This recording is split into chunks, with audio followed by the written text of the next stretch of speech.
pang-atao po itong si Senator Risa Hontiveros. Abay, binigyan niya po guys ng isang bagsak ng malakasang banat. Itong mag-ama, which is the former President Rodrigo Roa Duterte at itong si Vice President Sara Duterte sa pagdalo nila guys sa huling araw ng prayer rally doon sa Liwasang Bonifacio para suportahan itong si Kibuloy at ang SMNI. Alam nyo guys bago ko i-play yung video ni Senator Risa Hontiveros sa banat niya sa mag-amang Duterte, ako po ay mag-comment lamang. Alam nyo guys, yung ginagawa literally ng mag-amang to, si Sara at si former President Digong, demolition job to eh. Black propaganda to para sirain, para wasakin ang reputasyon ng pamilyang Marcos at ng administrasyong to. So, sinasakyan nila. If you will read between the lines, guys, di ba? Try to read between the lines. Sinasakyan nila, guys, ang issue ni Kibuloy. Ginagamit nila guys ang issue ni Kibuloy para galitin, para magtatag, magtayo ng himagsikan para pababain, pabagsakin, wasakin ang ating current administration ngayon, which is yung presidency ni President Marcos. Alam nyo guys, ngayon lang talaga ako nakakita ng ganito eh. 'Di ba? Na magkasama kayo, tapos yung kasama mo pala, yan din pala yung magpapabagsak sa'yo. Diba? Nakakaloka guys. Promise. Actually, nalungkot na ako nung nasira itong unity team.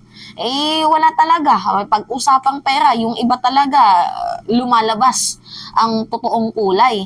Eh, hindi natin nakita ang totoong kulay nila nung panahon ng eleksyon. 'Di ba? Buti na nga lang nagkaroon ng hidwaan guys kahit papaano kasi nakita natin kung sino yung merong totoong pagmamahal, malasakit dito sa ating bayan. So, nung nagkaroon kasi ng hidwaan itong mga Marcoses at itong mga Duterteñas, actually, it comes sa issue ng ng confidential funds na hindi inaprubahan ng Congress. Paano ba naman kasi humihingi ng confidential funds itong si Sara Duterte ng 650 million, 500 sa OBP, 150 sa Department of Education. Eh, manghingi siya ng confidential funds, yung 125 million nga within 11 days, hindi niya kayang ipaliwanag. Confidential ba yung tree planting? Confidential ba ang transpo? Yan yung paliwanag ni VP, so hindi po satisfied. 'Di ba? Ang buong Senado, syempre ang mamamayang Pilipino sa naging paliwanag ni Sara Duterte. So, nung humingi ulit ng confidential funds na 650, hindi niya naman din pinaliwanag kung saan niya gagamitin, bagkus lagi niya lang sinasabi, para po ito panlaban sa mga komunistang grupo. Yan na lang palagi ang reason eh. 'Di ba ni Sara Duterte? Nung hindi inaprubahan, ay doon na naghimutok itong si former President Duterte. Nasundan pa ng pagputol ng budget dito kay Pulong. From 2 billion a year, naging 500 million na lang. Ay, paano hindi tataptapan? Eh, nung panahon ng tatay nila, abay tiba-tiba sila. 'Di ba guys? So ngayon, playing victim na sila. 'Di ba? Sila yung nagsimula ng gulo. Sila tong nagratatat ng una sa ating Pangulo. Kasi ang akala nila, naatake sila ng presidente. Which is ang ating presidente, wala namang execution yan. Whether mahirap ka sa hindi, basta pro-justice, pro-life, pro-Filipino, itong si President Marcos. Hindi lang sila napagbigyan sa kanilang gusto. Ngayon, naghimutok sila. Tapos ngayon, playing victim sila sa kanilang sitwasyon na sila naman yung may gawa. 'Di ba? So ngayon guys, nagsalita itong si Senator Risa Hontiveros sa pagdalo ng mag-amang to para suportahan itong si Kibuloy at ang SMNI. Sabi ni Senator Risa Hontiveros, at talaga, nag-effort pa talaga ang mag-amang to para suportahan ang di umano kriminal. 'Di ba? Na nakakaranas ngayon ng mabibigat, malalalim at seryosong mga akusasyon. Si Kibuloy, 'di ba, sa usaping panggagahasa, pangmomolestya, 'Di ba? Pag ano ng sweldo ng mga OFW, 'di ba? So mga seryoso at mabibigat na akusato kay Kibuloy. Tapos, despite na inaakusahan itong si Kibuloy, kinakampihan pa din nila na dapat sana maging neutral sila. Diba guys? So ngayon guys, sabi nga ni Senator Risa Ontiveros, hindi ba kayo nahahawa sa mga batang pinaglilimos? Hindi ba kayo nahahawa sa mga babaeng allegedly ginahasa? Hindi ba kayo nahahawa sa mga OFW na hindi na nga makapagbigay ng pera sa kanilang pamilya na hatak pa ang kanilang bahay para makapagbigay ng pera kay Kibuloy?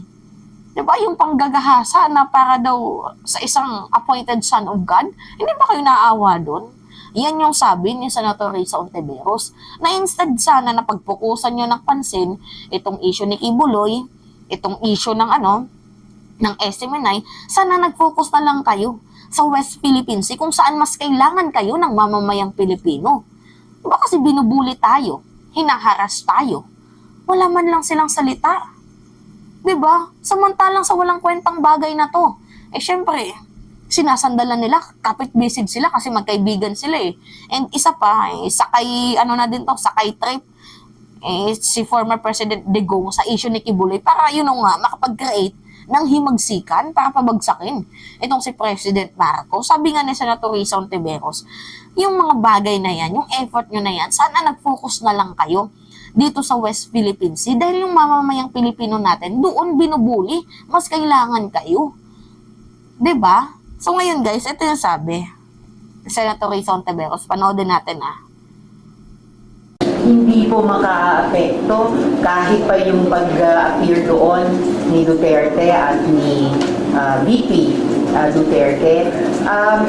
Lalo magtataka ang tao siguro, ako nagtataka, bakit nag-effort pa silang dalawa na dumepensa sa isang tao na akusado sa mga napakasiseryoso at mabibigat na offenses laban sa mga pinaka-vulnerable sa ating lipunan. Mga batang pinilit ni Kibuloy maglimos, mga OFW na kinuha sa kanila yung remittances nila, hindi na umabot sa mga pamilya na walan pa ng bahay, ang katulad ni Miss Renita dahil hindi na mabayaran ang mortgage. Yung mga babae na paulit-ulit na ginagahasa alang-alang sa appointed son of God. Sana yung effort nilang dalawa binuhos na lang sa wakas pagdepensa sa ating mga mangingisda at mga kasundaluhan natin at Coast Guard laban sa pagbubuli sa China. So walang maka redirect or walang pigil sa patuloy na pagsingil ng accountability kay Kibuloy, kahit yung pagsalita nilang dalawa. At tuloy, dahil nandun si Duterte, di nga lumaalala ng mga tao, yung bagong administrator ng mga pagmamayari ni Kibuloy. So lalong naging mas klaro pa na intertwine talaga ang fortunes nilang dalawa. Kasi kung ikaw, may pagmamayari ka, mag-appoint ka ng administrator, ibig sabihin, hindi mo na kaya i-administer ng sarili mo. And syempre, hindi mo ipapasa kamay sa kahit sino na lang. Somebody na may alam at may malasakit din sa mga pagmamayari mo. So rinig nyo itong say ni Senator Risa Ontiveros, which is makes sense guys. Tama. Diba? Instead na maglaan sila, magsayang sila ng oras sa pagtatanggol nila dito kay Kibuloy kasi ang you know what guys, yung nagiging muka ng pagtatanggol nila kay Kibuloy, parang pinapakita nila na wala silang pakialam sa taong bayan. Pinapagtanggol nila si Kibuloy sa issue ni Kibuloy na allegedly rapist, allegedly may issue sa pera, 'di ba, human rights violator, pero yung issue sa West Philippines na kung saan kailangan sila, hindi natin makita. Lalo na itong si VP, may oras para dumalo dito sa huling prayer rally para makisuporta sa Marcos resign.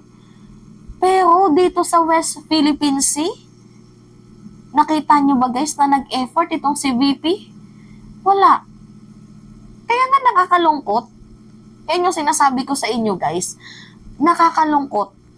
Promise, na yung isang taong kailangan natin, na yung isang taong magiging boses sana natin, kasi siya yung binoto ng mamamayang Pilipino eh. 'Di ba? Siya yung binoto ng mamamayang Pilipino. Ibig sabihin, boses siya ng mamamayan. Pero hindi eh. Yung boses natin, ayun, namaos. Doon siya nagbibigay ng lakas sa mga nonsense na bagay. Pagtatanggol sa SMNI, ano yung ginawa nyo sa ABS-CBN? Diba? Pinapagtanggol nyo si Kibuloy. Ano yung ginawa nyo kay Dilima? Patas na laban? Naging patas ba kayo? Publicity, trial by publicity. Para sa inyo, kasi yung kakampi nyo ang akusado. Yun. Kaya nyo nasasabi ang mga bagay na yan. Ako na-stress talaga ako dito, guys eh. Ayaw nyo ng demolition job. Ayaw mo na binibiktima ka ng black propaganda, ginagawan ka ng samot-saring paninira, pero ikaw mismo, suportado yung paninira sa Pangulo. VP, common sense ba? May oras ka na idepensa yung sarili mo laban sa mga propagandista. Pero ikaw propagandista ka din sa ginagawa mong pagsuporta sa mga yan. Grabe. Ayaw na ayaw nyo sa mga komunista, pero yung ginagawa nyo sa prayer rally, gawain nyo ng komunista.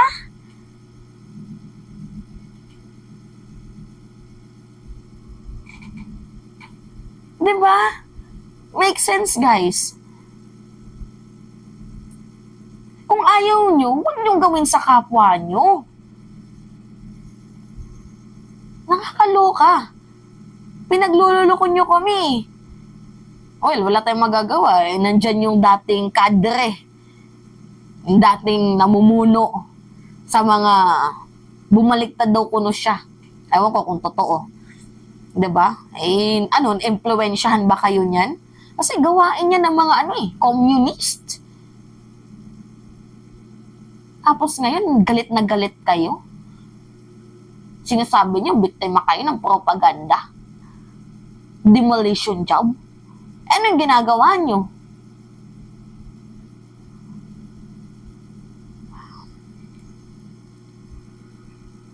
Anyway, guys. Sa halip na magtalo pa tayo, suportahan na lang natin yung tama. Suportahan natin itong ginagawa ni Senator Risa Hontiveros. Kasi, you know what guys, kailangan ni Senator Risa Hontiveros ng suporta natin. Dahil kung wala sa atin, kung wala yung mga nagre-reklamong yan, hindi natin malalaman ang dark side ni Kibuloy at nagsisilabasan na din yung ugali ng mga senador na pro-friends, pro-family, 'di ba? Pro-relatives sila. Hindi pro-people, hindi pro-life, hindi pro-justice.